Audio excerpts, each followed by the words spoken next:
Hello, and welcome to episode number 7 of Spooky Sundays. Today we are going to explore the tales, the stories, the myths, the passed down history of giants throughout all civilizations, throughout history. From all over the world, we have tales of these tall beings.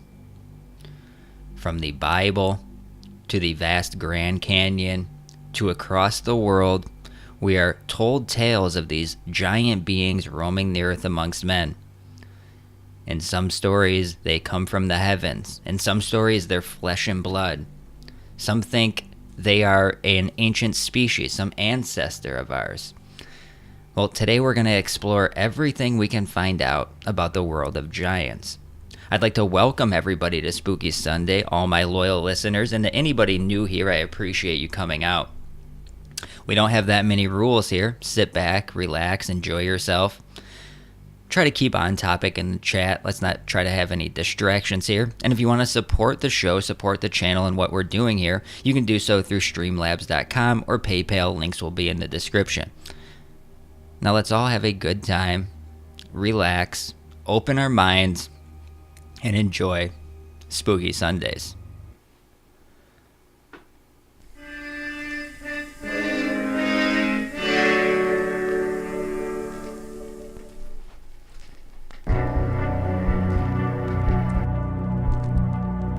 Hello, I'm Vincent Price. I'm here to introduce a new chilling series of classic ghost stories.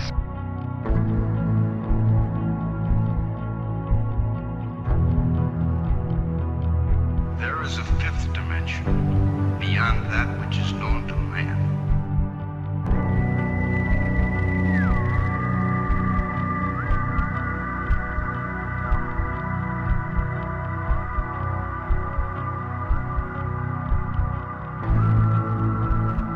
Throughout human history, people have reported seeing dark, shadowy, human-like figures stalking from afar. Something forcefully took Dennis Martin off that hill. And nobody will talk about it. Every fifth call I go on, I end up running across a set of stairs. Hello? Have you checked the children? By the end of the war, the Americans started to realize that the Germans had fantastic technology. In 1989, Al Bielek came forward to reveal his participation in the astonishing Philadelphia experiment and that he had survived time warping.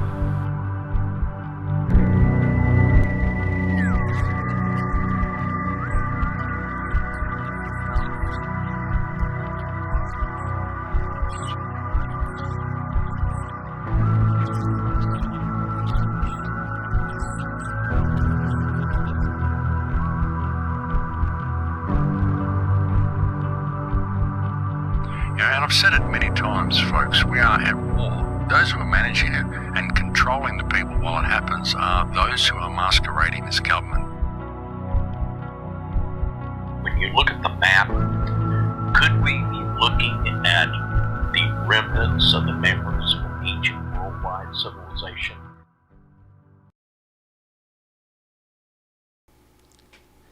Now, documented throughout time, we have many stories of giants.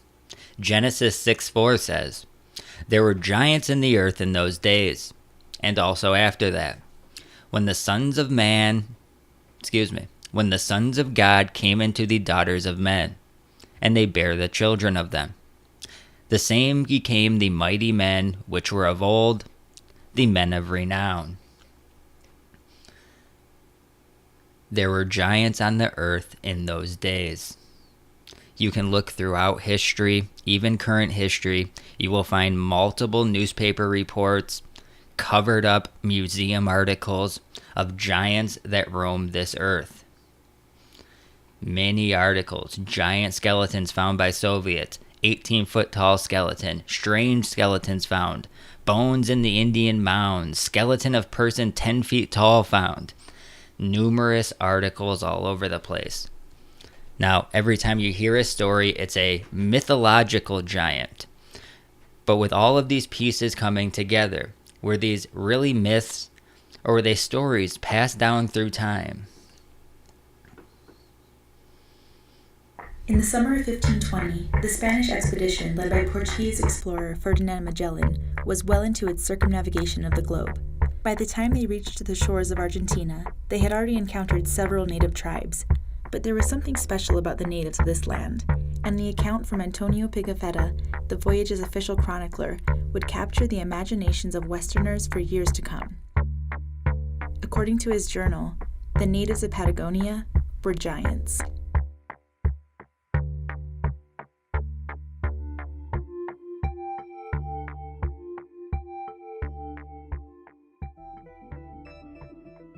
Myths and legends of giants go back through every culture in every corner of the world, and in many cases, the mythological aspect of these giants is obvious.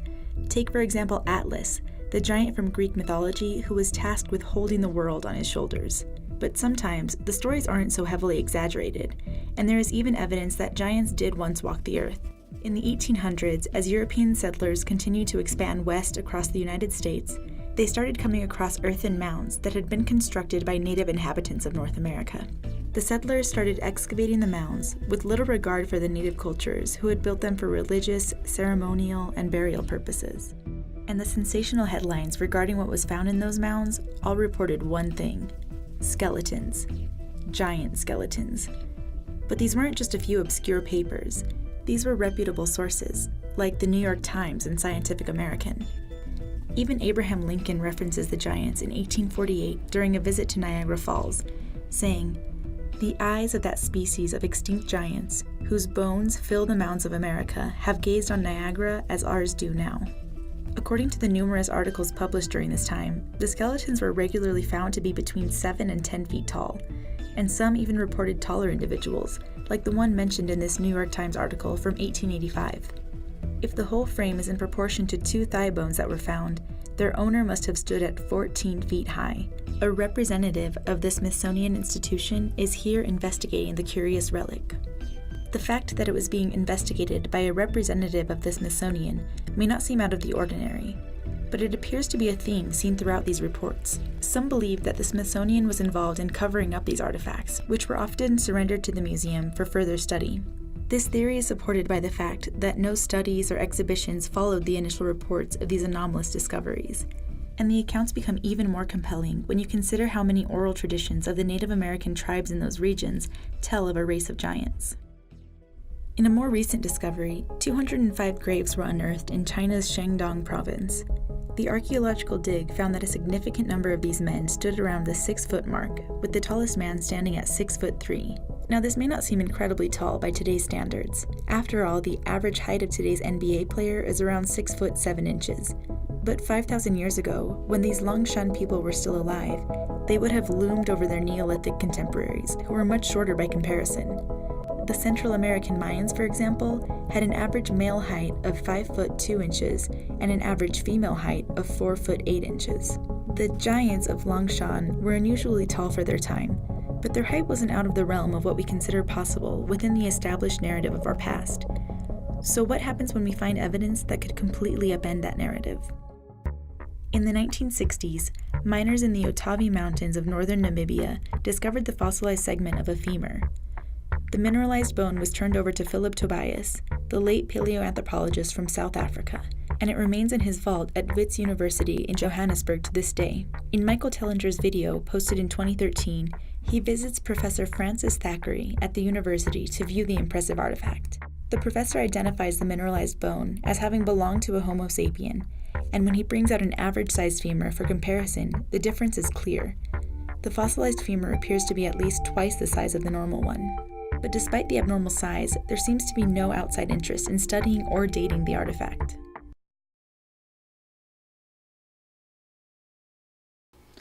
Not only is there not interest in this stuff, there's an active interest in covering this up.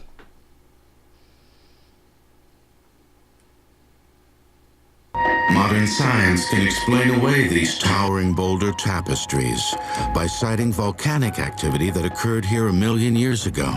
But to the native people who once walked these lands, these rocks are what is left of a race of giants. The Pawnees believe that before there were men, there were these race of giants. And there was a great creator, but the giants did not believe in that creator. And as a result, the creator distributed their remains in the landscape as stone mountains and hills. Obviously, mountains are a big aspect in giant stories, and so many giant stories take place in the mountains. And all we have to do is look around us at the mountains here and see that it would be easy for early man to imagine giants inhabiting these mountains.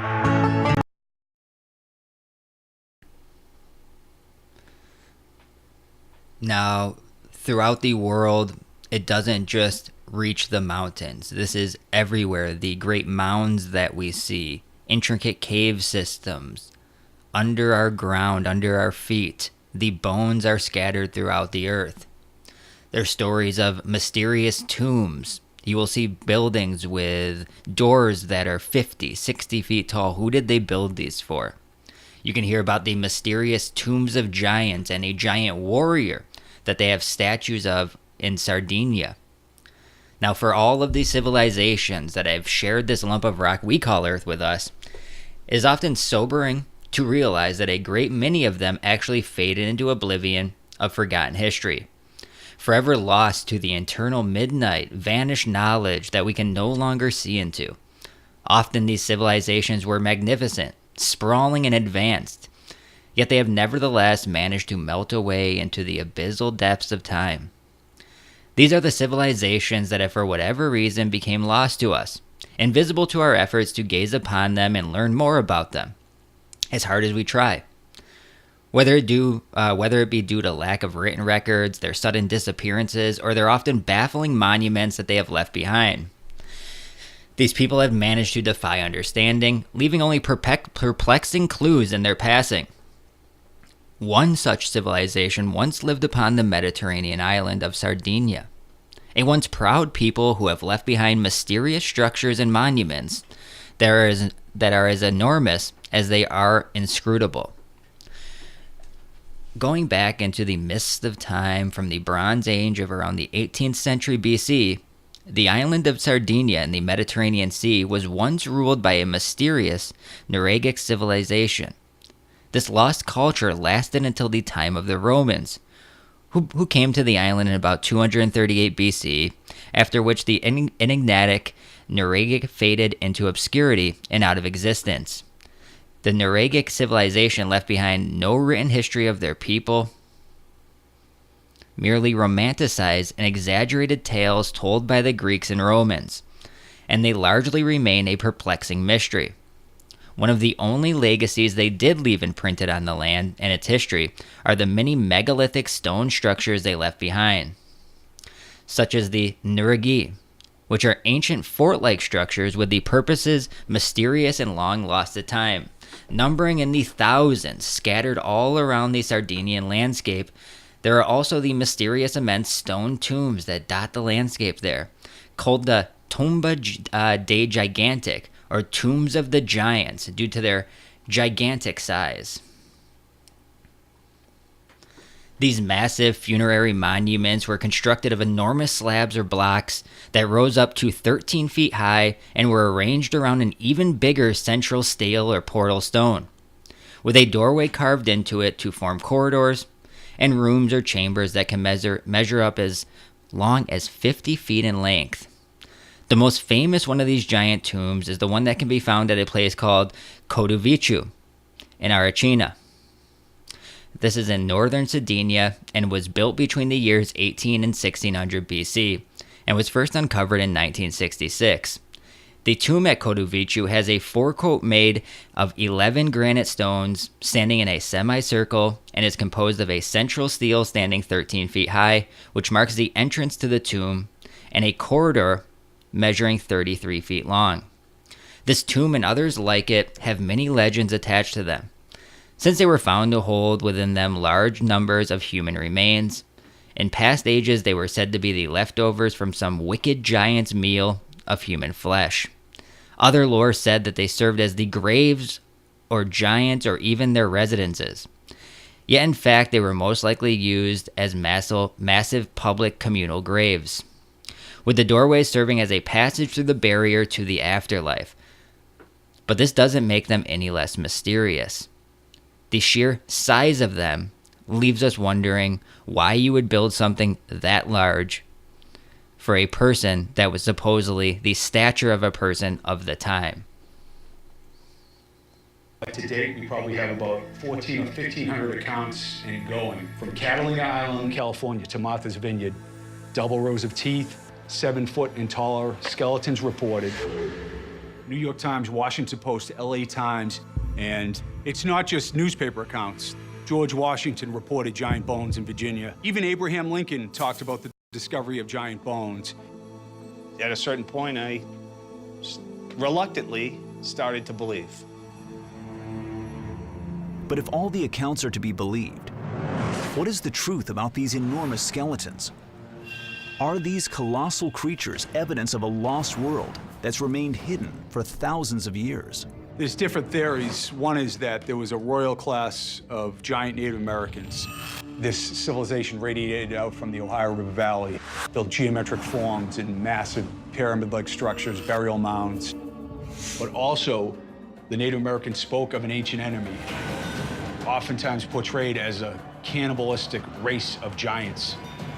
But the story doesn't end there.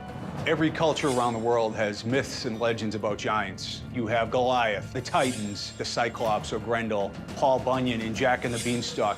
It's in the collective imagination of humanity for some reason. Could several millennia of folklore and mythology be rooted in an incredible reality? Was there an ancient American civilization that once built astonishing stone monuments and entombed its gigantic dead?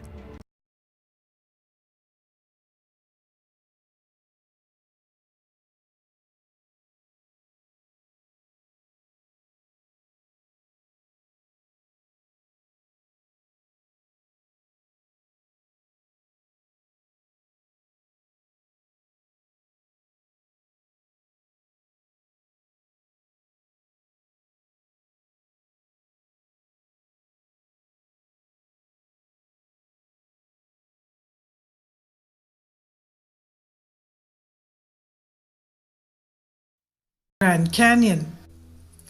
If only the world's buried cities would rise up someday, but they don't. They're almost impossible to find. Those stories about rediscovered cities, once inhabited by a race of giants, will always fascinate us. Amazing discoveries require great efforts or an even greater amount of luck. According to an article published in the Arizona Gazette in April 5th, 1909, the Grand Canyon was once home to civilization that most likely consisted of individuals of cyclopean proportions. They were huge giants. If such a civilization ever lived, surely would have left behind some structure as a testament of its existence. We've already found the red-haired giants in Wisconsin and the huge giant skeletons in Nevada. And the American Native Indians have legends of giants all over the United States.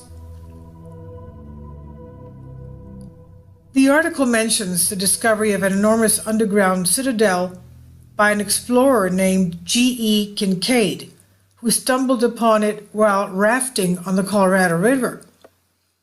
It's worth mentioning that Kincaid was an established archaeologist and had financial backing from the Smithsonian Institute. The entrance to the city was at the end of a tunnel that stretched for almost a mile underground. Kincaid wrote, "First, I would impress that the cavern is nearly inaccessible. The entrance is 1,484 feet down the sheer canyon wall. It's located on government land, and no visitor will be allowed there under penalty of trespass. Above the shelf which hid it from view from the river was the mouth of the cave. When I saw the chisel marks on the wall inside the entrance, I became interested, securing my gun, and went in. The architecture suggested the builders of the underground city possessed advanced engineering skills. The central hub of the subterranean city was a mammoth chamber out of which passageways radiated like spokes on a wheel. The walls of the main chamber were adorned with copper weapons and tablets covered in hieroglyphic symbols not dissimilar to those found in Egypt, so they looked like Egyptian hieroglyphs. Another finding that pointed to an Egyptian link were the mummified bodies, by far the most intriguing thing inside the citadel. No mummy measured less than 9 feet tall, and all of them were wrapped in dark linen. Kincaid wrote he had stood one up and photographed it by flashlight, but that photo is nowhere to be found. Further exploration revealed something about the religion of the city's giant inhabitants. Kincaid states, over 100 feet from the entrance is the cross wall, several hundred feet long, in which are found the idol or image of the people's god, sitting cross-legged with a lotus flower or lily in each hand. The cast of the face is oriental, and so is the carving of the cavern. The idol almost resembles Buddha, though the scientists are not certain as to what religious worship it represents. The article records the discovery of pottery and instruments, all bearing the signs of having originated elsewhere in the world. Such a melange of cultures is rarely encountered in archaeological finds, making this discovery one of unprecedented importance. The last chamber that awaited exploration was what Kincaid and his partner, Professor S.A. Jordan, believed to be a ceremonial crypt. It was located at the end of the large room where all the other mummies have been found. He said, "There's one chamber of the passageway which is not ventilated, and when we approached it, a deadly snaky smell struck us. Our light would not penetrate the gloom, and until stronger ones are available, we will not know what the chamber contains. Some say snakes, but others think it may contain a deadly gas or chemicals used by the ancients. The whole underground installation gives one of shaky nerves the creeps." Unfortunately, the article stops before giving more details about this crucial discovery. In fact, no other official mention of this underground city is ever made. Was it all a hoax, or is there something more sinister responsible for the silence? There are some who believe the story of the subterranean city of giants is true, and that a tight lid has been carefully placed on top of the affair. Conspiracy theorist John Rhodes once said he knew the exact location of the entrance to the city, but that it was guarded 24/7 by soldiers carrying M16 rifles.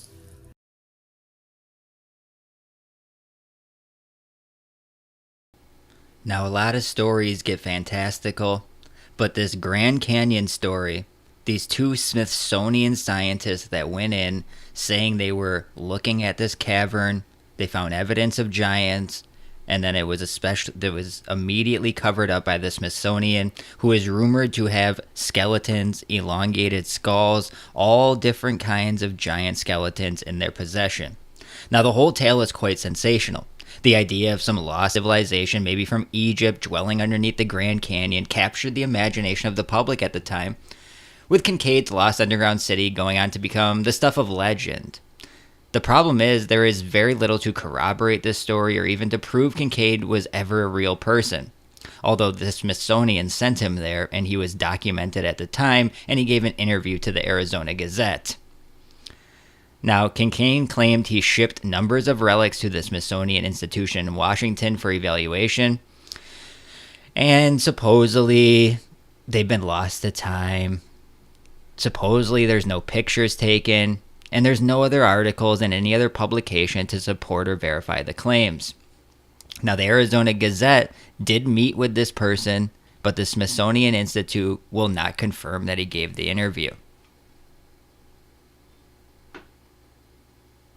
The fact that this giant had 6 fingers and 6 toes, as well as flaming red hair, Now we are going to get into a little story about the red-haired giants, one found in a cave in Afghanistan.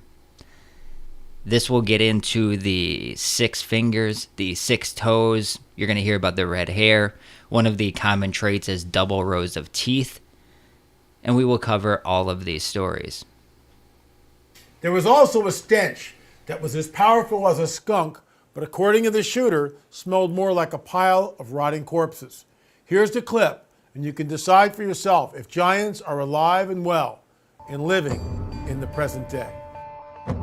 You were in Afghanistan in 2002, and you were called into a very remote section of Afghanistan because a patrol had basically gone missing. Exactly. Okay, and Exactly. there's no No, villages just around nothing for miles. Right. So it's very remote. Yeah, very remote. So we flew in. Did about 4 kilometers. We're hiking through the same area where they were supposed to make one of their checkpoints, one of their rally points. And before we'd left, there was all kinds of what happened with the ambush, but that was even odd because at point of ambush, you'd call for maybe close air support, something, okay? There was no calls made, just off the grid. So we're coming down a mountainside, and it was a nice path, a goat path. As we bent around this corner, you could see this opening of the cave. There's a cave as we're coming around. And then I see there's a lot of rocks, which is another oddity, and then bone matter. I'm not close enough to identify what kind of bones, but I did see something I knew was a piece of our communications equipment. So instantly, we're thinking ambush, maybe animal, it could be anything. And there was enough room in front of this cave, but it had a sheer drop-off. But there was enough room that we actually got into a decent dispersal in case of ambush. You see something coming out of the cave, and it's moving with a speed and agility that catches you off guard. Everybody. And he comes out. It was a man at least 12 to 15 feet in height. This is a monster. Red beard, then his hair was longish, past the shoulder, a scarlet red, and Dan runs at him and starts shooting, which broke all of us into the reality. Because it was so real. Now your training is kicking in. Oh yeah, okay. Muscle memory, complete muscle memory. While Dan is moving at him, another bro of mine's laying down fire and I start firing. He skewers Dan. He's now got him on this pike. It went through him. And he's still got him, and he's coming after more. We all just clicked in. I don't know what it was, but I remember we're all like, shoot him in the face, shoot him in the face. And our weapons components were in force. We had 308s, and we had Barrett 50s. This is sounding longer than it took. We're talking 30 seconds.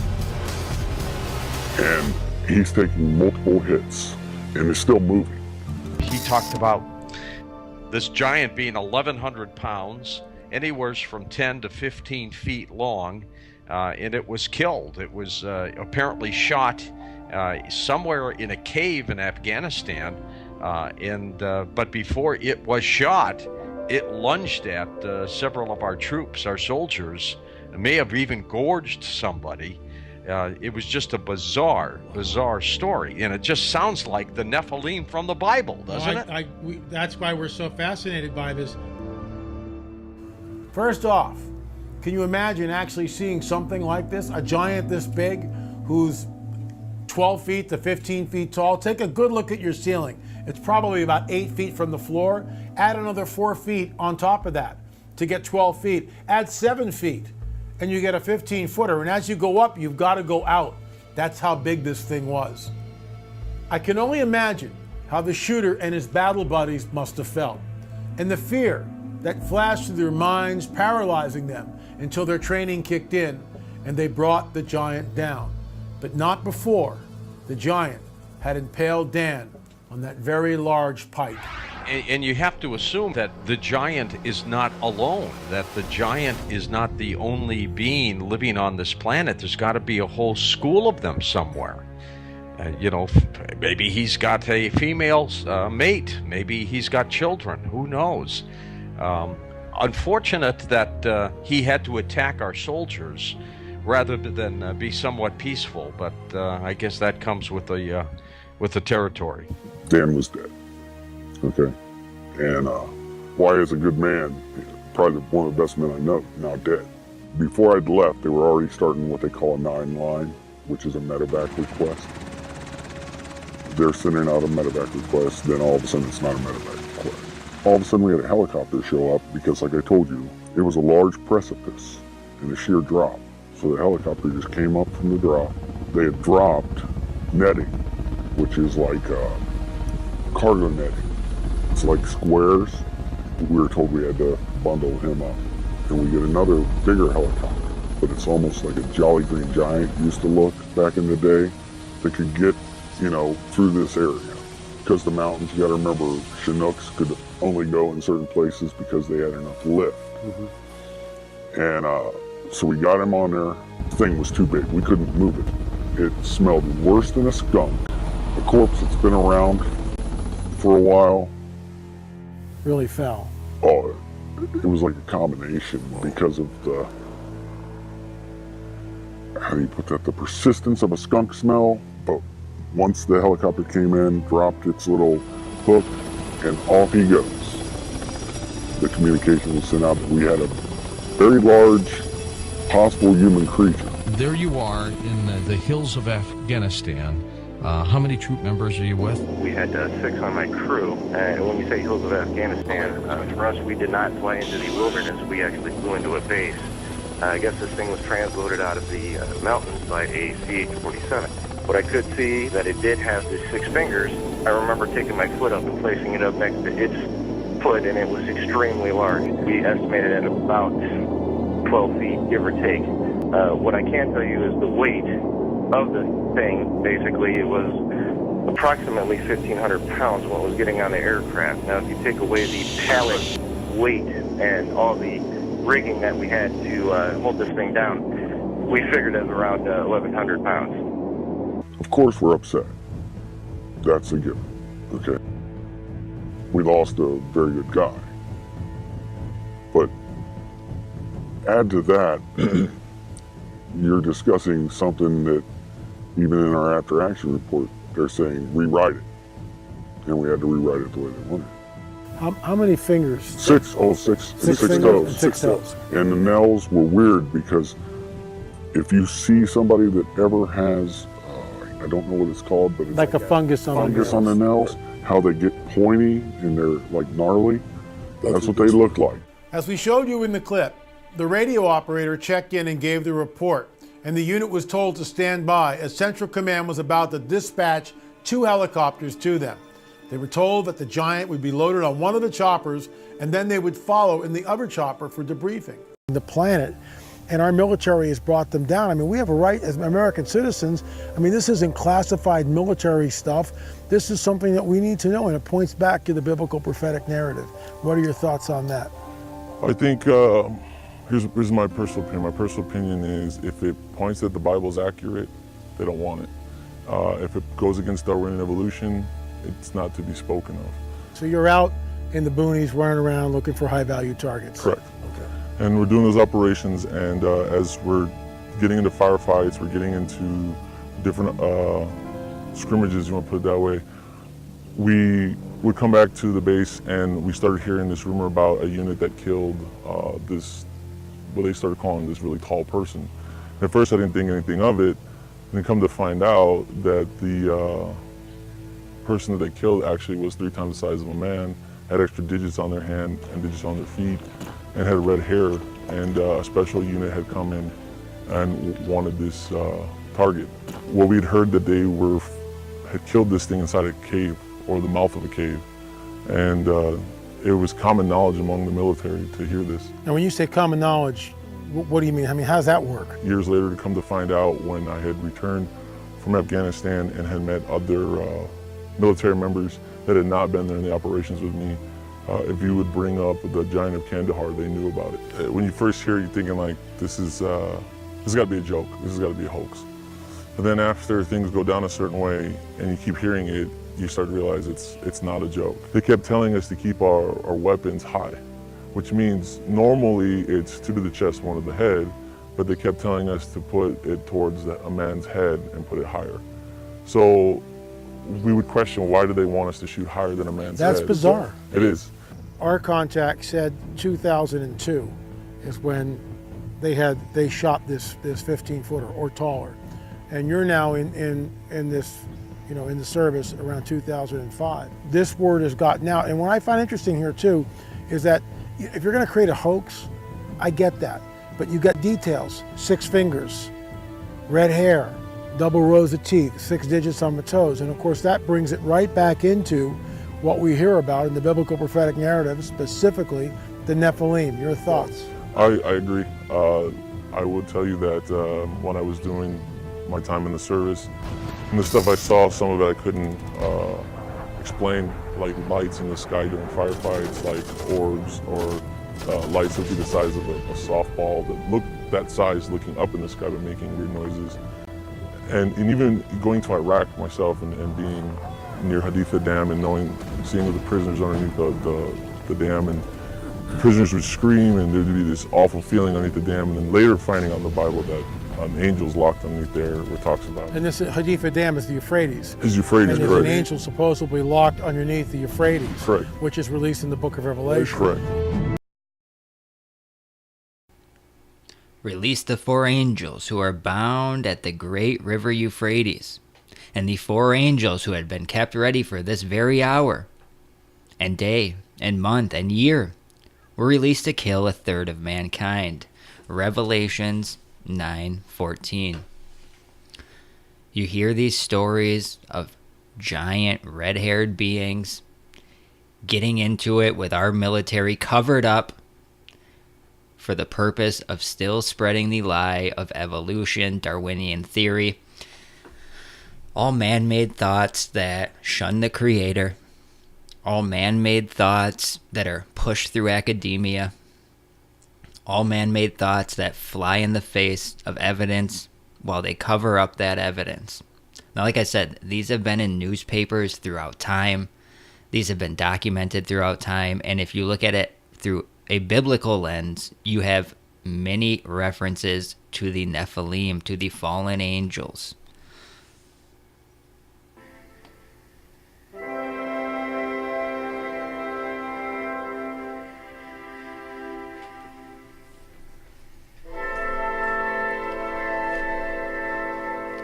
Old graves, skeletons of giant warriors unearthed in France. Irish archaeologists find traces of Superman race. But old pictures depicted. These would be known as sideshows or things that you can't believe. These are just for little state fairs. There's that famous story of the man that was bringing out a giant that was encased in ice, and he had it at a state fair until some local reporters and some doctors and eventually some scientists came and said, this thing looks pretty real. So they go to him and they want to buy it. All of a sudden, the military's showing up at his door. This man eventually flees with the giant, leaving a dummy in its place, which now is known as the story of what really happened. So they say, oh, no, that was just a dummy. Well, this man left, sold it to somebody, and it's never been found again. The 1870 edition of the Wisconsin Decatur reported that 2 giant well-preserved skeletons, one skeleton measured 7.5 feet, the other was 8 feet. Beach giant skulls unearthed by WPA workers near Victoria. You have the New York Times, a giant's remains in a mound. We have those mounds all across the world. Wisconsin mound open. Skeleton found of a man over 9 feet high with an enormous skull. These are the elongated skulls. Workers like Brian Forrester have been unearthing these for years.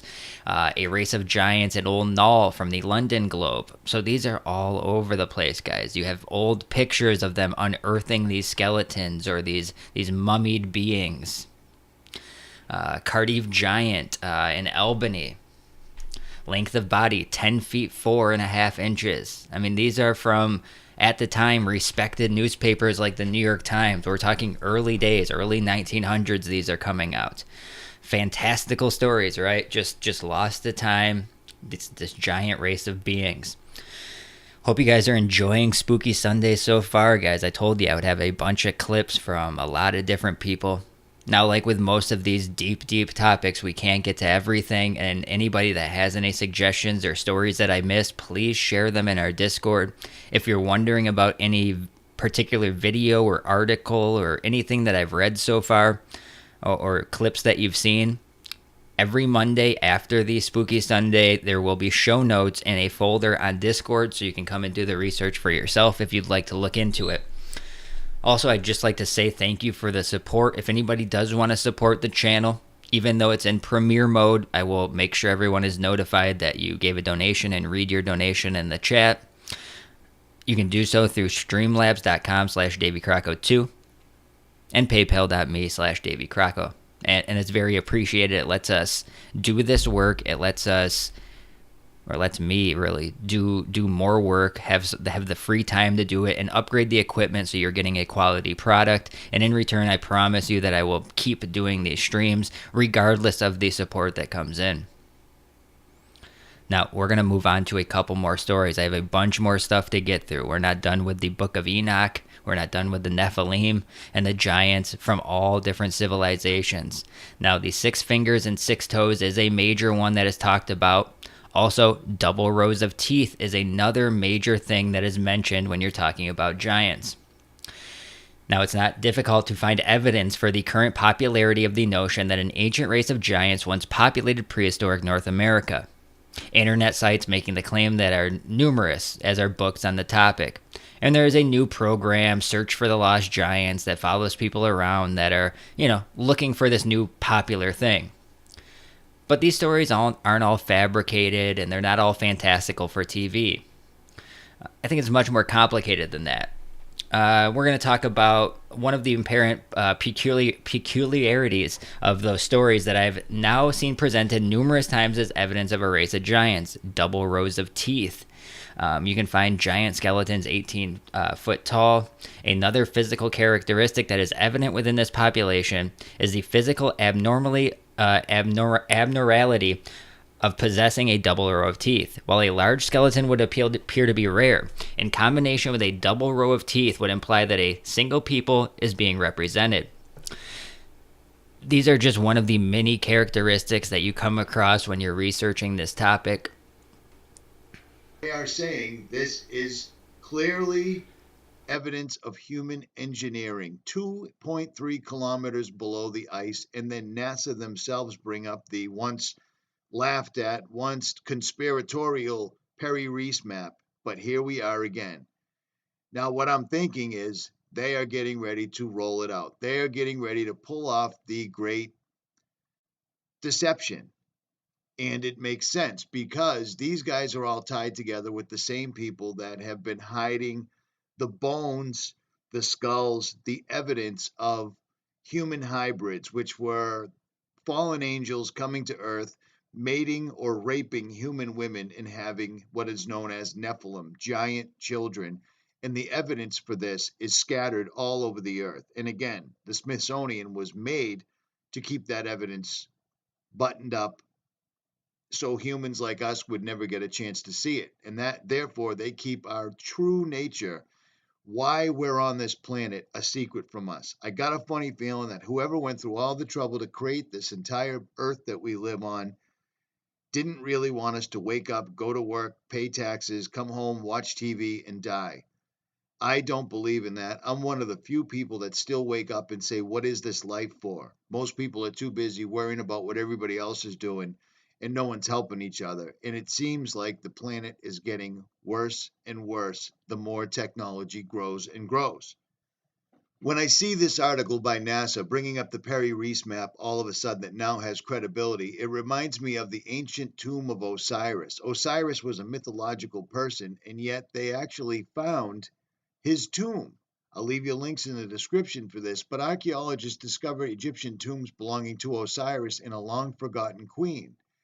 You see, the problem is, why would there be a tomb for someone that's actually a myth? Osiris was Isis's brother and lover, and they gave birth to Horus. You know, the little fella on the back of the dollar bill, his eye looking. Look familiar?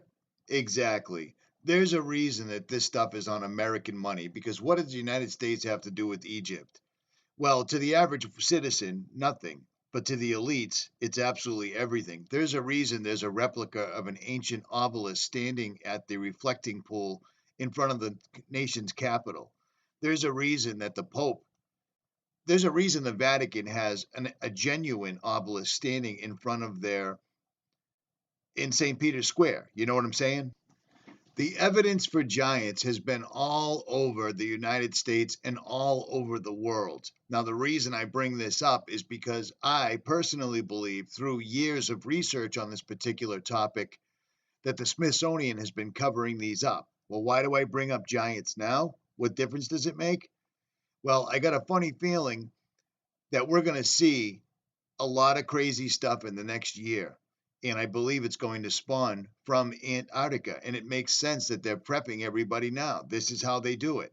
The evidence of this stuff has been all over the planet, and they've been digging it up for the last 100 years. It used to be so commonplace. It was in the daily newspapers. Pittsburgh, New England, California, Solomon Island, all over the place. This stuff was just commonplace and nobody cared. Someplace in the 40s, they flipped the switch and stopped talking about it. And the reason they stopped talking about it, guys, is because they don't want us to know our true history. They don't want us to know the fantastical, the outrageous things that are out there. They don't want us to know that evolution is a lie. They don't want us to know that we shared this world with other beings. They don't want us to know about other dimensions. They are here to deceive us, and they are here to hold all the cards. So anything we can do to learn, research, will be shunned by them. Will be called conspiratorial, wacky, will get us kicked off of platforms for just merely talking about what we believe in. Everyone will talk about free speech. Well, it's still a man-made law at the end of the day. Be free to be who you are because you were created to be who you are. Now, not just talking about these being all over the world, they're constantly unearthing new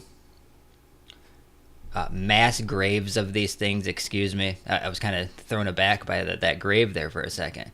But they're constantly unearthing these graves, giants found in China, archaeological digs that will find them in Ethiopia, a mythical city of giants. Again, like Richie said, well, if they're a myth, how are they unearthing their graves?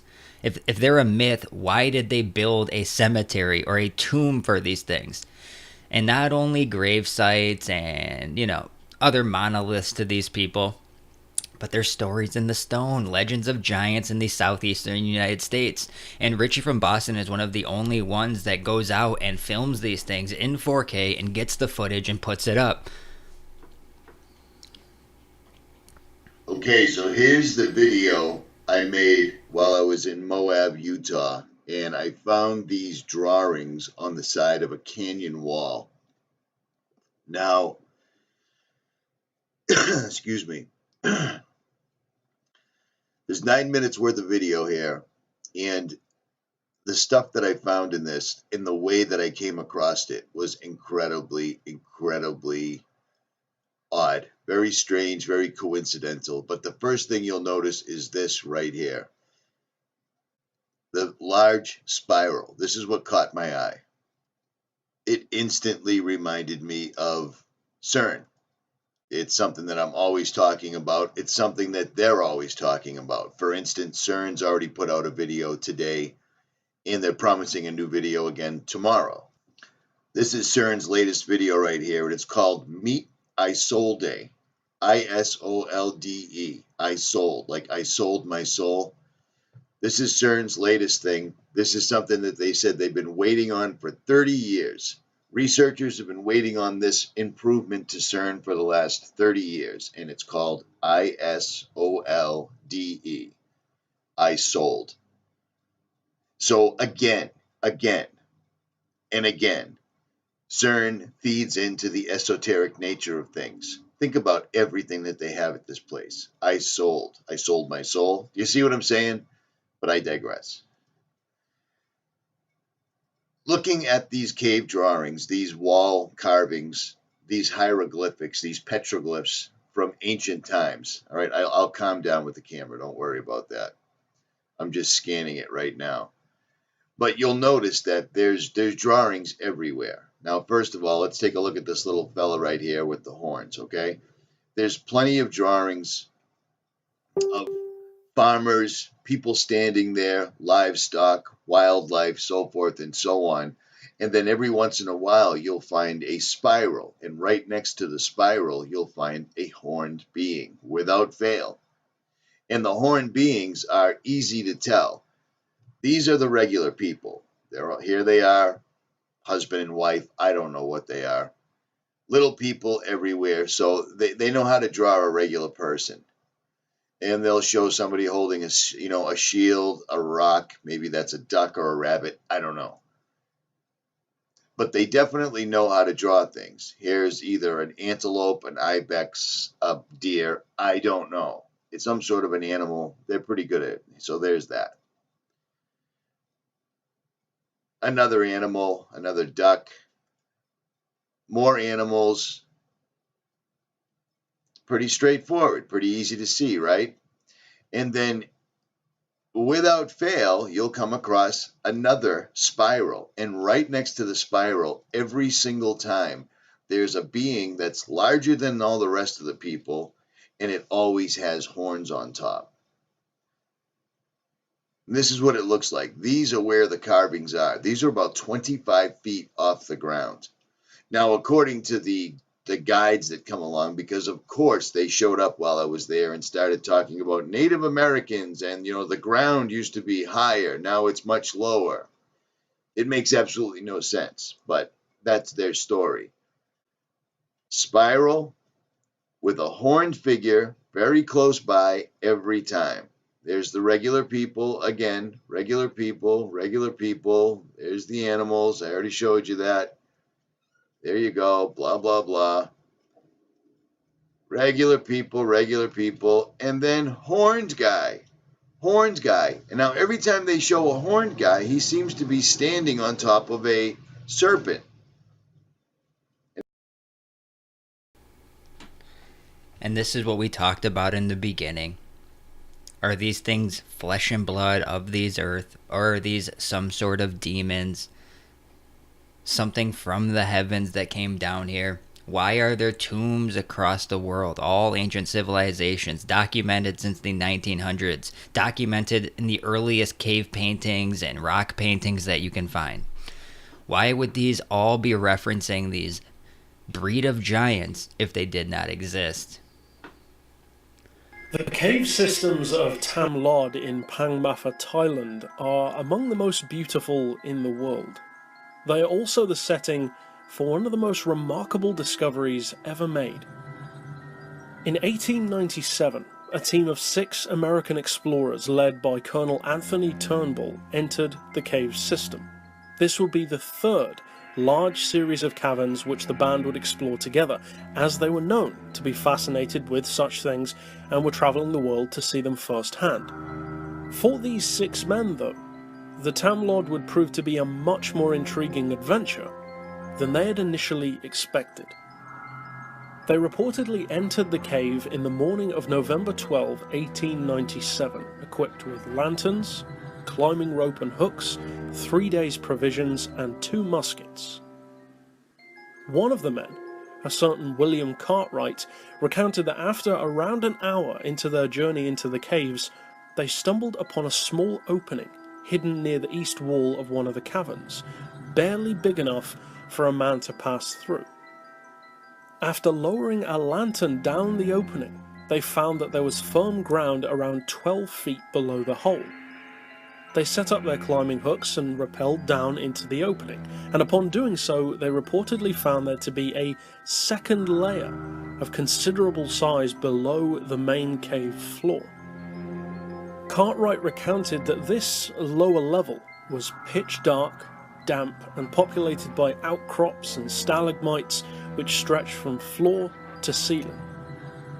As the men continued on through this subsystem, they began to encounter some strange scratching sounds emanating from the tunnels, which they presumed to be bats or perhaps some form of insect, the noise of which could be amplified by the cave. They went on to discover, however, that these scratching sounds were more likely coming from the first species of creature which they encountered in the caverns, an unusually large kind of spider, which they claimed would easily span the width of a man's chest. According to the men, however, these spiders were cautious around them and scuttled away into holes in the cave walls as they came closer. The men did retrieve a dried out leg husk from a spider which had molted prior, but the authenticity of this artifact was disputed by some who later saw it. This, though, would be only the beginning of their findings in the caves, for as they continued on, they discovered something which would spark intrigue for decades. After reaching the far end of the cavern, they found yet another clue that more was to be found in the caverns of Tam Lod. In the ground, around another hole in the far end of the cave, were distinct outlines of footprints, along with a rut in the dirt consistent with the wear of a heavy rope. They again lowered their lanterns into the hole and found yet another floor over 20 feet below. After lowering themselves down, they reported smelling a combination of iron and rotting wood, and as they walked through the cave, they came across multiple strange objects, including broken wooden beams, chain links, and some small unidentifiable coins. The discovery of these artifacts spurred them on, and as they reached the north side of the cave, they found a huge wooden cog which seemed to be attached to the cave floor, a cog which they said measured over 15 feet across. This cog had a massive rope wound to its spindle, and this rope laid slack across the cavern floor and seemed to abruptly disappear into the ground. The mud in the cave had seeped between the teeth of the cog, and the men spent quite some time digging it away enough for the cog to be moved. They then began pushing the cog and finally managed to make it budge. Progress was slow due to the sheer weight and condition of the wood, but as they wound the cog, the rope became taut and pulled up a mound of dirt from where it disappeared into the ground. The men then moved to the disrupted ground and began digging it away from around the rope, and they eventually found that the end of it was tied fast to a large slab. They reported immediately noticing something strange about this slab, that it seemed unusually smooth and unlike any stone which they had seen before. After examining it further, the band was stunned to discover that this slab was in fact made out of metal, with a smooth and dull grey appearance.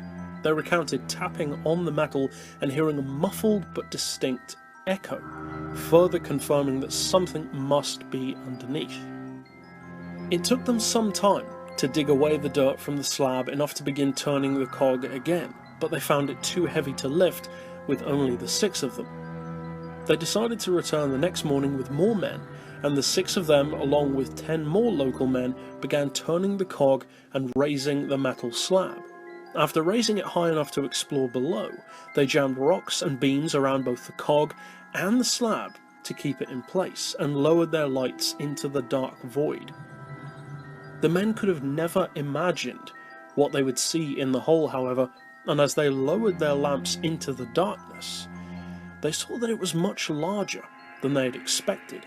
So large, in fact, that only the light of the lamps could be seen in the pitch black of the hole, and after one of the local men dropped a stone into the hole, they heard only a faint thud a few seconds later. As they continued lowering their lamps down into the cavern, Turnbull noticed that on the metal ground near the opening there was some white paint.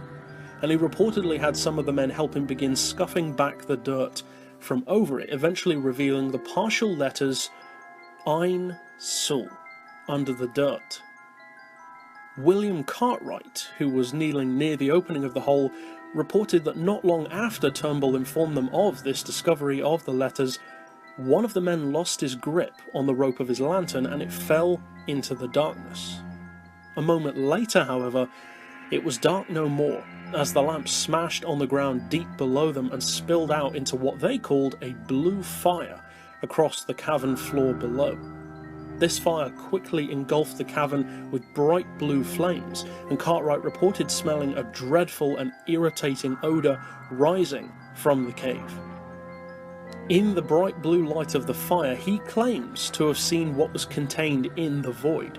Hundreds of wooden boxes scattered across the ground, with ropes hanging across the expanse, and an enormous anchor laying in the fire. Now, that may have not had to do with giants, but I love that story, so I threw it in there for you guys. We have a lot more clips to go. This is going to be quite the premiere. I'm putting a lot of time into these Spooky Sundays. I want them to be a standalone show that we have a place to come every week and just let loose after a tough work week. You know, just everyone gets to hang out and have fun and just open their minds for a while, not worry about all the other nonsense that we cover, all the serious stuff we cover, the problems in the world, and just have a place to relax and have fun. So I hope everyone's doing that, and I hope you guys are enjoying this premiere. Now, 99.9% of the time these are going to be live. I thought for this one, the premiere and the editing just fit right with the topic. But most of the time, these are going to be live, as well as most of my other shows. Now, we're going to move on here to a video from Bright Insight, and he's just going to talk a little bit about ancient civilizations and what they said about giants existing on Earth.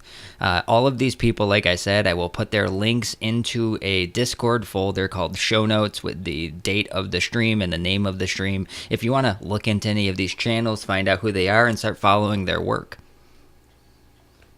Legends of an ancient race of giants are shared among cultures that span across multiple continents from around the world, and are included in the most common religions here on Earth as well, including Christianity, Judaism, Islam, Hinduism, and even Buddhism, to name a few examples.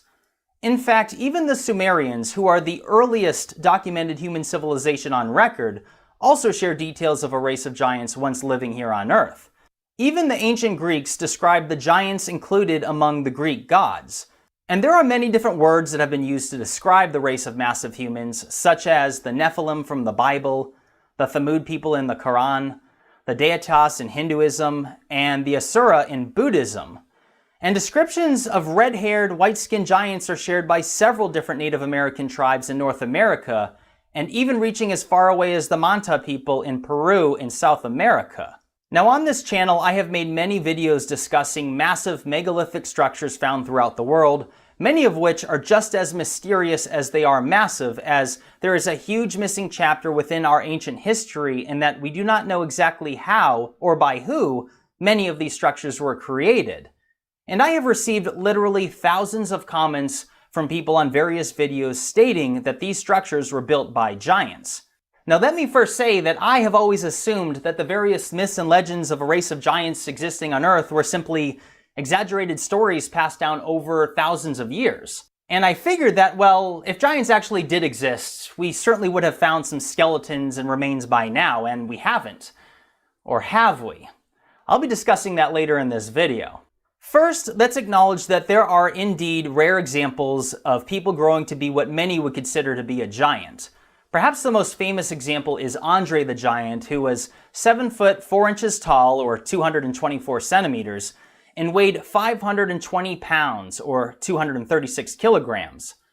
Look at just how big he is compared to Muhammad Ali, who was nearly 6 foot 4, and look at how big his fist is compared to Ali's head. Even compare his hand to a standard 12-ounce beer can. Isn't that just incredible? It seems to me that the word giant is a very appropriate word to describe him, but it must be mentioned that he had a disorder of excessive growth hormone which allowed him to grow so large, and resulted in him dying of a heart attack at 47 years of age. He grew too large for his heart to sustain him, and ultimately passing away due to complications of what's called gigantism. In fact, the tallest human to ever have existed, at least verified through irrefutable evidence, is a man named Robert Wadlow, who reached a height of 8 feet 11 inches, or 272 centimeters. And he was still growing up until he died at the early age of 22. He, just like Andre the Giant, also suffered from gigantism, which is caused by hyperplasia of the pituitary gland, causing his abnormal and excessive growth, which also caused issues in his bones and joints. In fact, he needed braces for his legs just to walk, and he ended up dying actually of an ankle infection in 1940. But neither of these examples are the result of being from a race of giants. I mean, they weren't so large because their parents were giants that gave birth to other giants. So is it possible that the various myths and legends of giants existing in the past are actually just similar examples to modern times where in certain rare examples people grow to be exceptionally large? Let's consider the biblical story of David versus Goliath, which is also included in the Quran, by the way, with different names. Goliath being Jalu, if I pronounce that correctly. But according to the King James Version of the Bible, Goliath's height, when converted to modern measurements, would be nearly 10 feet tall. Could this be an exaggerated figure for someone who is actually, say, between 7 or 8 feet tall? I speculate simply because I'm always reminded of the telephone game, which of course is a great way of portraying how information always changes when it's passed down through people over time and through different languages. I mean, think about it. If you pick out a current news story and then decide to go research that story from 3 different news outlets, you're going to get 3 different versions of the story every time, which is pretty odd considering it's 2018 and all of our technological abilities and abilities to, well, communicate information, and we still can't get things right. So just compare the large discrepancy between the King James description of Goliath being 9 feet 9 inches tall to the Book of Enoch found within the Dead Sea Scrolls, which states that Goliath was actually 6 feet 7 inches. That is a large discrepancy, and I'll be discussing more about the Dead Sea Scrolls in just a moment. But first it's worth mentioning that the 6 cubits and a span, or the 9 foot 9 inch measurement, comes specifically out of the King James Version of the Bible from the year 1611. Just one small example of King James altering the Bible, which is of course a very controversial subject, just like the many allegations that the Vatican had altered the Bible as well, but that's a topic for another video. So, the story of Goliath aside, let's discuss the description of King Gilgamesh of the ancient Sumerians, who is said to have reigned in power for 126 years according to the Sumerian king list. He is said to have been 11 cubits tall, which is equivalent to 18 feet or 5 meters.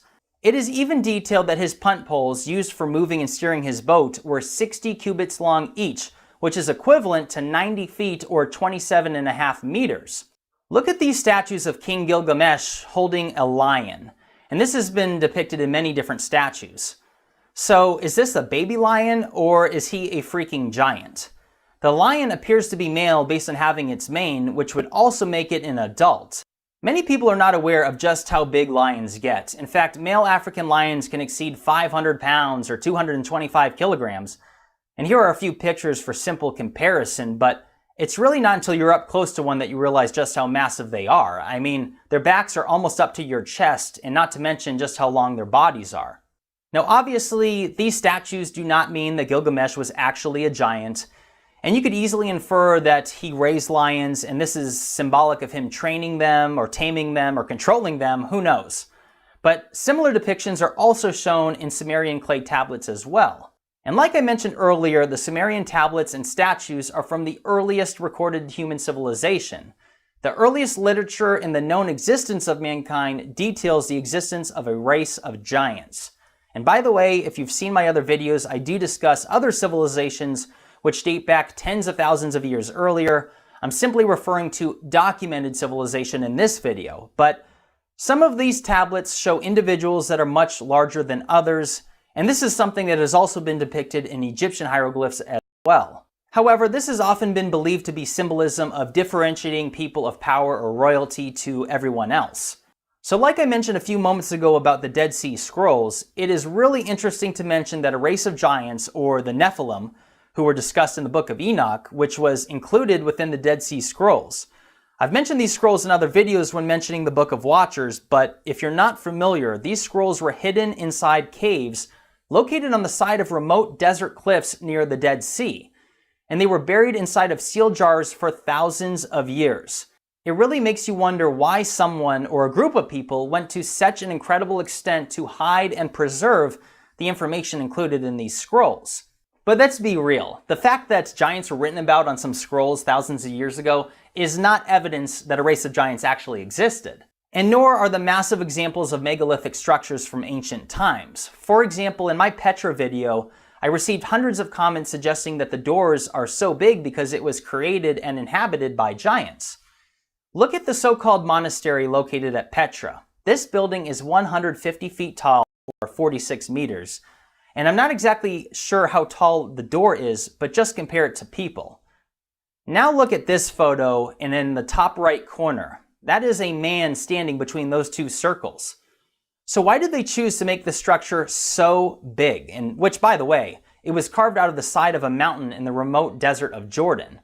However, when you look at the so-called treasury, which is also located at Petra, you can see that despite the massive doorway, the steps are of normal size. And another great example is at Baalbek in Lebanon. I received many comments from people suggesting that this site was created by giants, and look at the size of the unbelievably large foundation stones at the Heliopolis, and compare them to people standing nearby. And when you ascend into the Heliopolis, look at the size of people compared to the Temple of Bacchus. Simply massive. Well, now look at the door.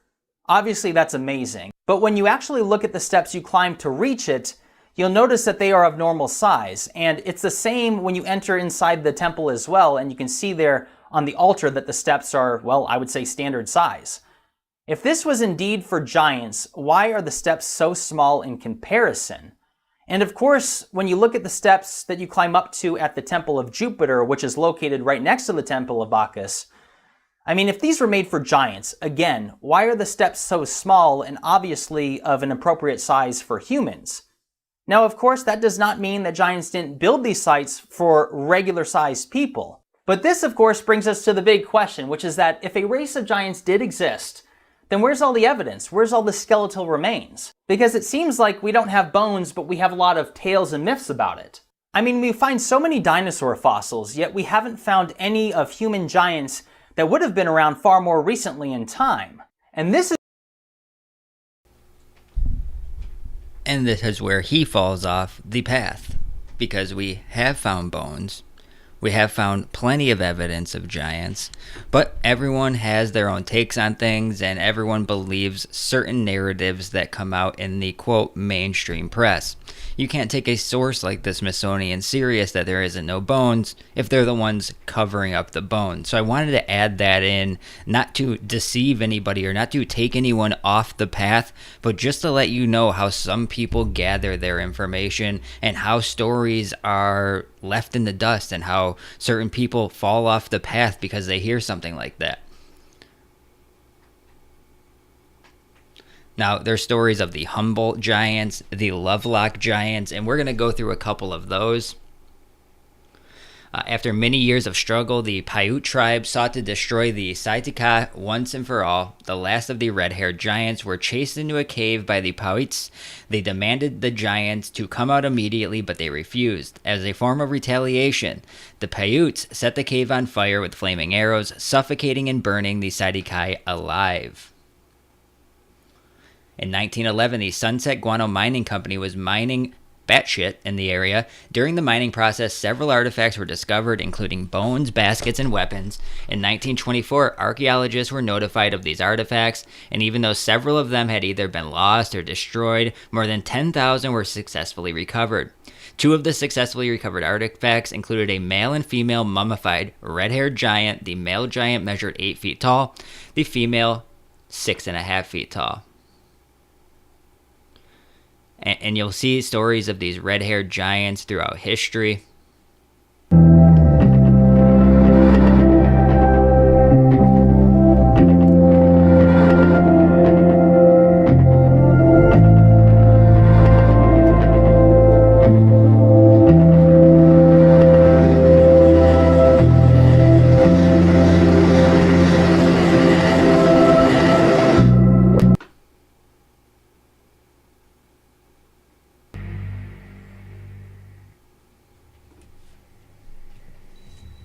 So I'm going to tell you a story.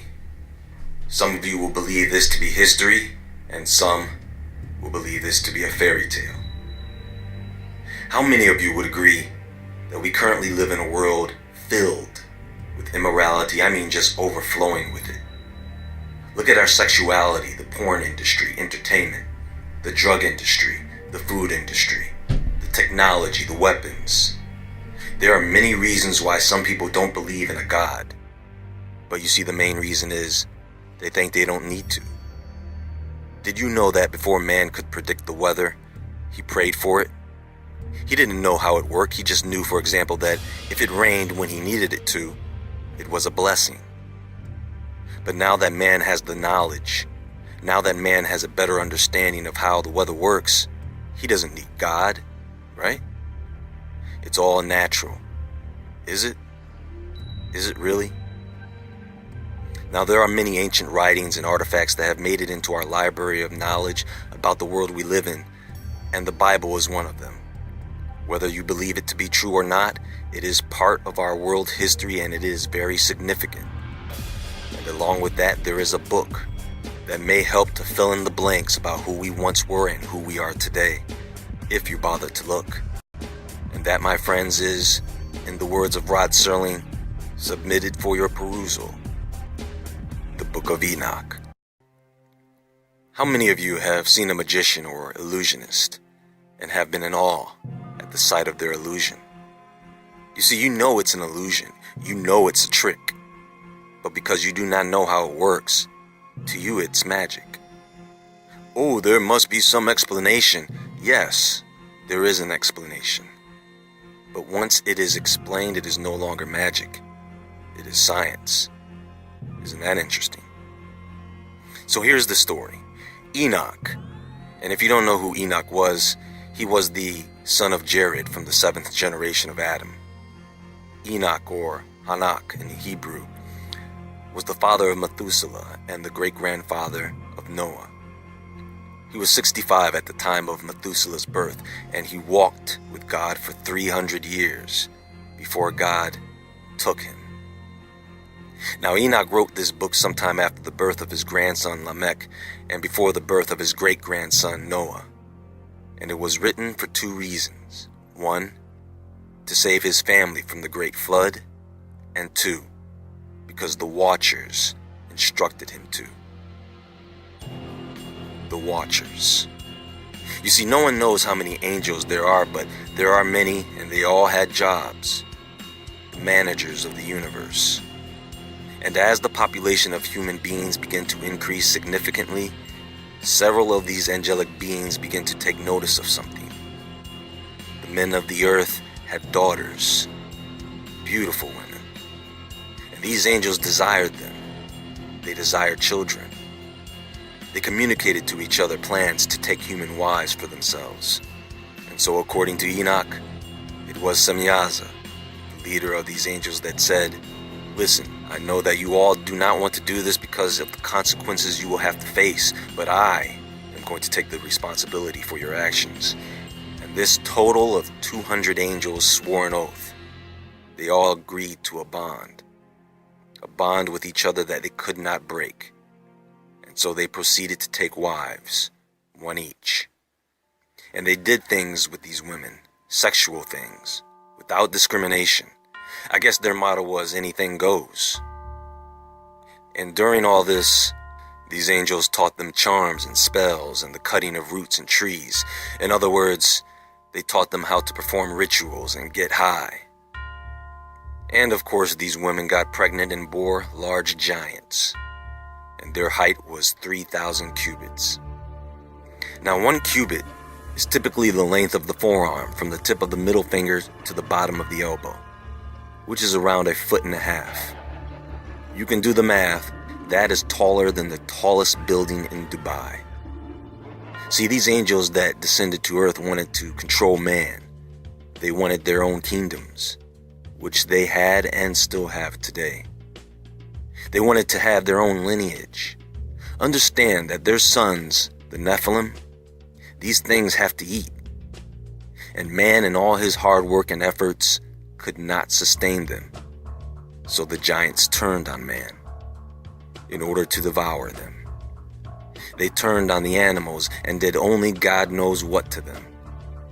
They eventually turned against each other. They cannibalized each other. Also during this time, one of the angels that descended, Azazel, began to teach man how to kill.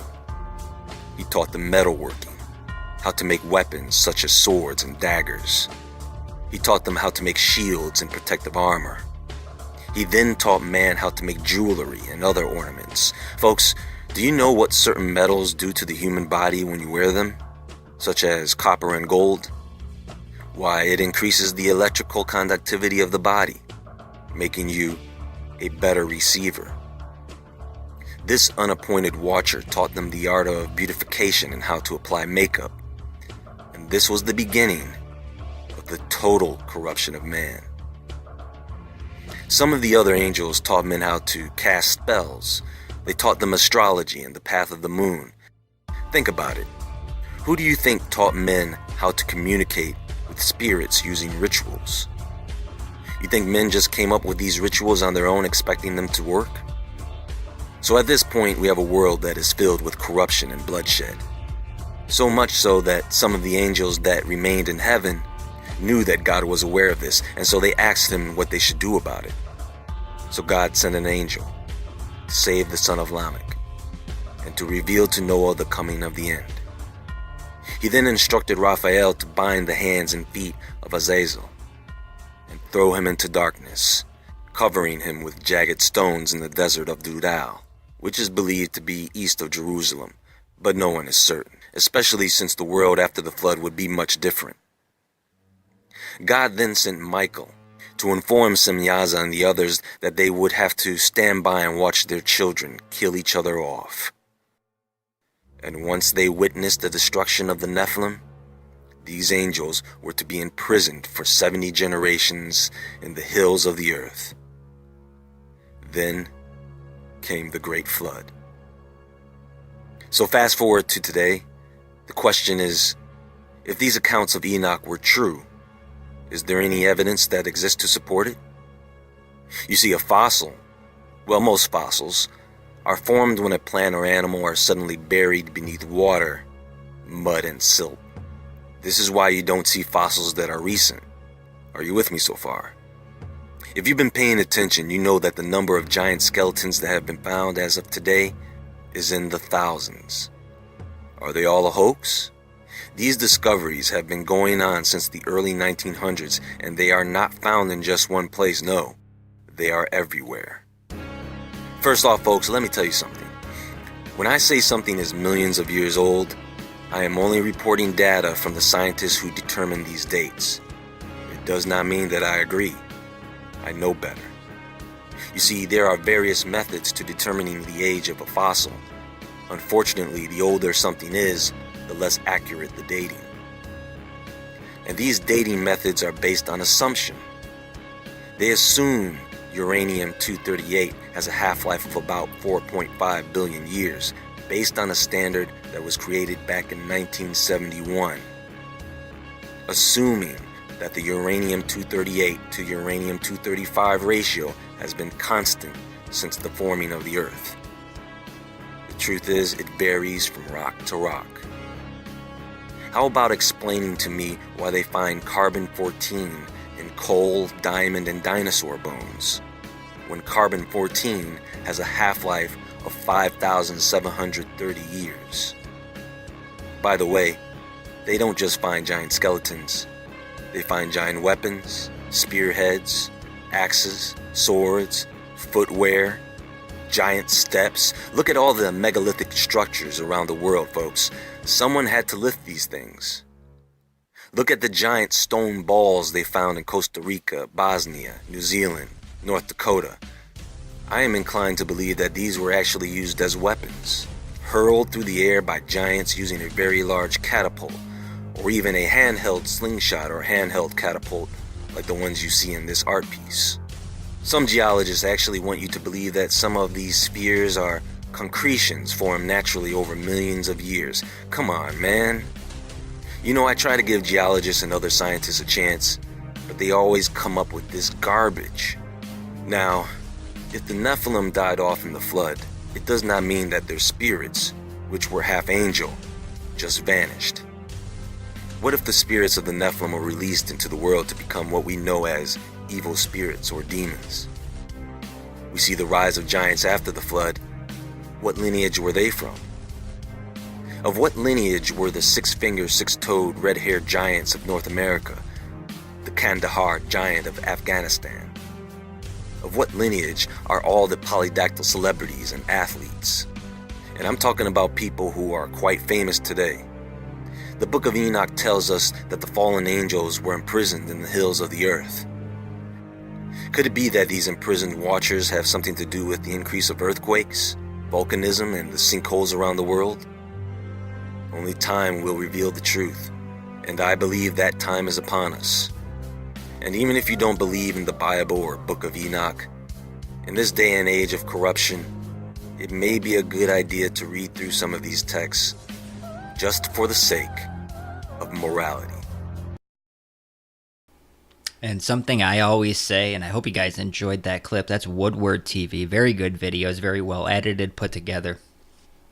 Something I always say is, sometimes it doesn't matter if it's what you believe. The people running this world, the people that are controlling things, the people that have us living in this system, believe these things. A lot of this goes back to the Bible. A lot of it goes back to this ancient lost history, forbidden knowledge. That's the definition of a cult, hidden, occult knowledge. Because they want to have it. They don't want us to know. Now I have about 4 more clips to go through. We're going to talk about the Watchers, the Book of Enoch more, the fallen angels. I will end the video with part of the documentary Age of Deceit by A Face Like the Sun. It's a little unrelated to giants, but I think it's going to be very, very good for ending our stream tonight. I really hope you guys are enjoying how I'm putting these clips together and the research and time I'm putting into this thing. The premiere form takes a little longer than doing live streams as I'm editing it down a little bit. Something that might take 4.5 hours to record might be edited down to about 2.5 hours just to get out the little, I don't know, mistakes I make when I'm reading and other stuff that happens while you're recording sometimes. While not necessarily a canonical work of the major religions, the Book of Enoch is certainly an interesting read. The text itself dates back to 300 BC and is noted as being more of an ancient Jewish text, but does maintain a place in some modern Christian and Jewish traditions. Enoch himself, which the book is named after, is referenced in the Book of Genesis and is detailed as being an ancestor of Noah. One of the most prominent figures in the Book of Enoch are the Watchers, angelic beings described as being both the sons of God and the sons of heaven in chapter 7. Many believe that the Watchers, referred to as the Grigori in Enoch 2, were angels who watched over the human race and would serve as earthly guides for the very first humans. They were tasked with the observing of human development, but were restricted from interfering with mankind, regardless of how compelled they felt to do so. Enoch tells us in chapter 7 that human men and women had multiplied and that the daughters of man were beautiful and elegant. It's understood that their beauty was so great that they caught the attention of the Watchers, these sons of God, if you will. The Watchers conversed amongst each other in this chapter and decided to take the women for themselves, impregnating them with their seed, thus going against the intended purpose of watching and directly interfering with the life of mankind. Patagonia is a region in southern Argentina and Chile extending from the Andes to the Atlantic. There are many accounts of a legendary race of extremely tall people that were first mentioned by Ferdinand Magellan and his crew, who claimed to have seen them while exploring the coastline of South America in the 1520s. Antonio Pigafetta, a crew member and chronicler of Magellan's expedition, wrote about their encounter, and I quote, One day we suddenly saw a naked man of giant stature on the shore of the port, dancing, singing, and throwing dust on his head. The captain, Magellan, sent one of our men to the giant so that he might perform the same actions as a sign of peace. Having done that, the man led the giant to where the captain was waiting. When the giant was in the captain and our presence, he marveled greatly and made signs with one finger raised upward, believing that we had come from the sky. He was so tall that we had reached only to his waist, and he was well proportioned. The captain named the people of this sort Patagoni. Many other accounts of giants in South America followed.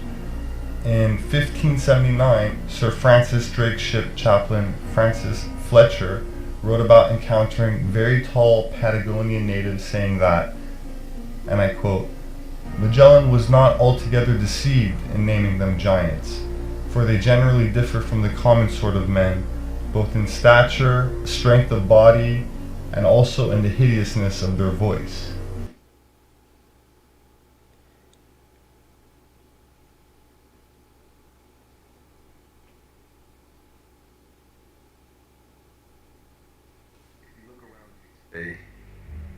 If you look at mankind, we can agree that there are both the righteous and the wicked. And it is in these days when we have to become more consciously aware of what is going on around us. Now that doesn't mean that you go and tune into more news. What it means is that you recognize and accept that in your own world, yes, things are changing. Not just with the planet, but with people. We are all going to reach a point where many things are going to be revealed to us, and that is one of the reasons why I want to talk about the book of Enoch. It's a good example of how what people thought what they knew may be incorrect or inaccurate, but only because of information that may have been omitted in certain texts. You see, context is very important with any of these ancient texts. You need to have a good read-through of the entire material, not to mention the duplicate texts found around the world. For example, think about what is common knowledge concerning Adam and Eve. Let me tell you folks, a lot went on in that garden. There's a lot more context to the story, and you only realize that when you look into these other texts. Nowhere in the Bible does it say, read only the Bible and that's it. Some people say that. Oh, there is a lot to discuss. So let's get into the book of Enoch and talk about what you need to know of the blessing of Enoch, wherewith he blessed the elect and the righteous, who will be living in the day of tribulation, when all the wicked and godless are to be removed. So we are going to talk about the fallen angels a bit here, because this is an important issue that I have addressed several times, and I really want this to sink in. A lot of confusion about these things comes from the fact that these beings go by different identities, very hard to track. And that is where we look at these ancient texts and recognize who is who in the context given. Now, one of the things we have to keep in mind is that there is the Bible, and then there is Christian mythology. Because the book of Enoch is not commonly considered canon in many parts of the world, it is considered Christian mythology, and within that mythology, we have some names of angels who fell. See, without this context that was intended to go along with the text of the Bible, there is difficulty understanding who's who. For example, who was the angel that led the other angels to go to earth and take the daughters of men? It wasn't Satan the devil. Shemyaza, good guess, close but not quite. It was Jaquan, and Asbiel, and Gadriel. You know what? I'm telling you, these names are tricky. They appear, disappear, you don't know who's doing what. No joke. Go do some research on gods and fallen angels, and I mean some deep research. You will see names you never heard of. Depending on the translation, it is very difficult to keep up. And understand, this is a bit different from the angel commonly known as Lucifer and his rebellion. Lucifer challenged God in that he could get men to worship him instead.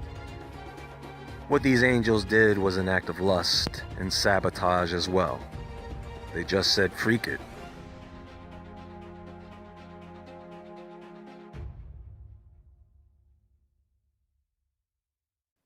I'm telling you, there is some deep information in angelic studies. For example, how many of you know who the Grigori are? The Watchers. A different class of angel, more human-like than the other angels. These were of the angels that interacted with humans as they began to multiply. See, folks, I do not want to distort what you know about this. I just want you to have the most accurate information concerning this, which means you must know about these other takes on the subject to form an educated opinion about the matter. Those of you who may have not heard of this angel, let me fill you in on what the book of Enoch reads. But first of all, when we think of a name like Satan, we usually attribute that to one of the fallen angels, but here in the book of Enoch and other texts, there are Satans, plural. It is not one fallen angel, but a small group of 5. Listen, chapter 69 reads, "The names and functions of the fallen angels and Satan's, the secret oath." Let me just give you a bit of context before I show you what it says. When these angels came down to earth, they took it upon themselves to teach mankind certain things, secrets. This, in the eyes of God, was the same as them running around pretending to be God. Another thing to keep in mind is that angels in heaven don't accept worship, only God and the fallen. And so because of the unsanctioned interactions with mankind, the punishment was extremely severe. Michael and Raphael were astonished at how severe the punishment on those fallen angels would be at the time of judgment. And so it says, listen closely, "And after this judgment they shall terrify and make them to tremble because they have shown this to those who dwell on the earth."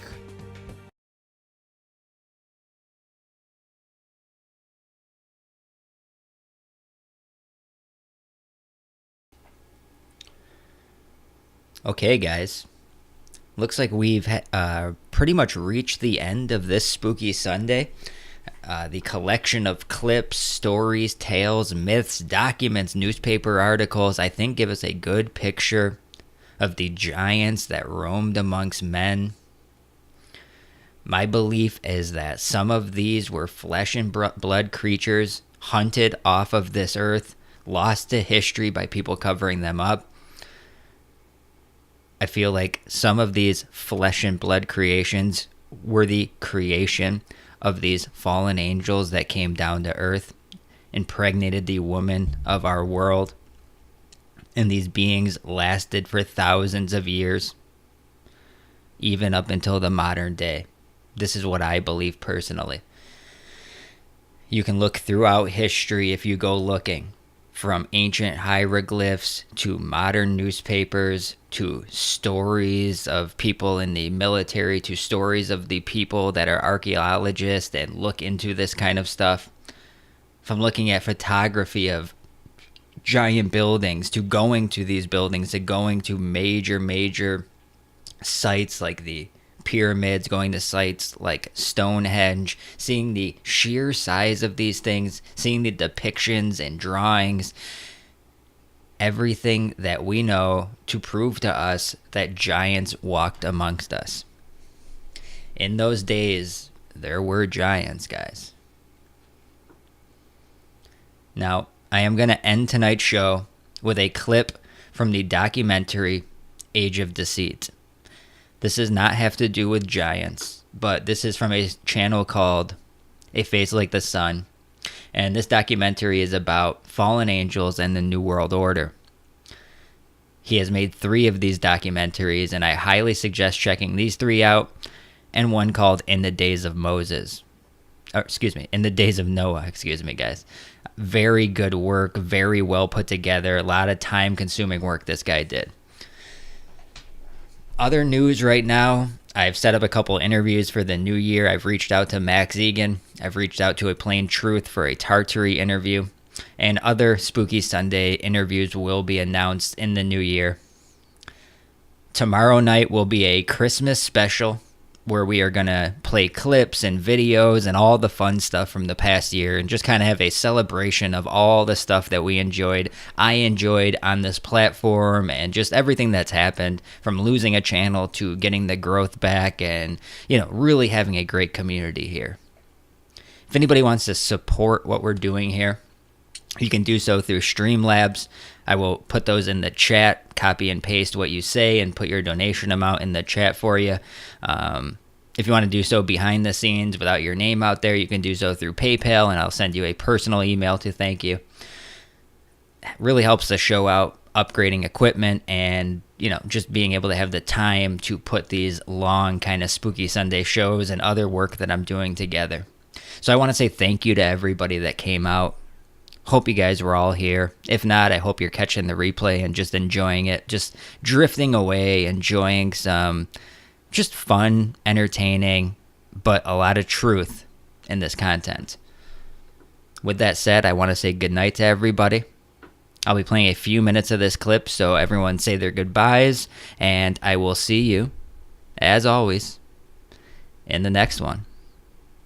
It is quite clear that the Bible explicitly prohibits the practice of divination, mediumship, and other spiritual practices which allow one to have direct contact with entities from another realm. In Deuteronomy 18:10-11, it states, quote, "Let no one be found among you who sacrifices his son or daughter in the fire, who practices divination or sorcery, interprets omens, engages in witchcraft or casts spells, or who is a medium or spiritist, or who consults the dead." End quote. But why is this so? Plenty of people who channel or have what are called gifts are happy with their ability to do so, and would even go as far as to say that God gave them this ability for a greater purpose to help the world. It is my firm belief that God can take any situation and turn it into good. However, like most things in the Bible that God tells us not to do, He is only doing so to keep us from harm. The problem with channeling is that there is no way to know whether these entities which are being contacted are from God, as some suggest, or are counterfeits, in other words, demons working for Satan. It states in 2 Corinthians 11:14-15, quote, "And no wonder, for Satan himself masquerades as an angel of light. It is not surprising, then, if his servants masquerade as servants of righteousness. Their end will be what their actions deserve." End quote. Then in 1 John 4:1-3, it states, quote, "Dear friends, do not believe every spirit, but test the spirits to see whether they are from God, because many false prophets have gone out into the world. This is how you can recognize the Spirit of God. Every spirit that acknowledges that Jesus Christ has come in the flesh is from God, but every spirit that does not acknowledge Jesus is not from God. This is the spirit of the Antichrist, which you have heard is coming and even now is already in the world." End quote. God is not in it to try to take away abilities or keep us from enjoying the likes of astral projection, outer body experiences, remote viewing, and other such alleged abilities that are so common and popular in the New Age just because He is cruel and acting as a cosmic police officer. Rather, He is simply giving us warnings and informing us to test the spirits so that we can be sure it is from God to protect us from deceiving spirits who are in it to draw our attention away from God and away from Jesus, and ultimately away from the true message of salvation.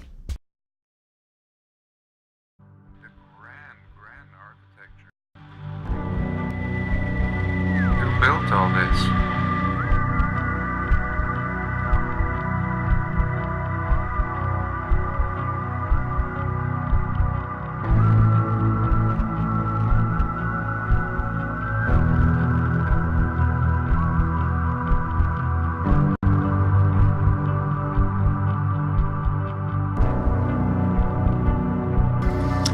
Thank you, guys. Really hope you enjoyed this one. Lot of editing in this one, but I really hope you enjoyed it, and I hope you come back for more. If you're new here, just keep coming back. We do a lot of different topics, a lot of different shit. So come back, and everyone have a good night. Ladies and gentlemen, just a word of warning. If any of you are not convinced that you have a tingler of your own, the next time you're frightened in the dark, don't scream.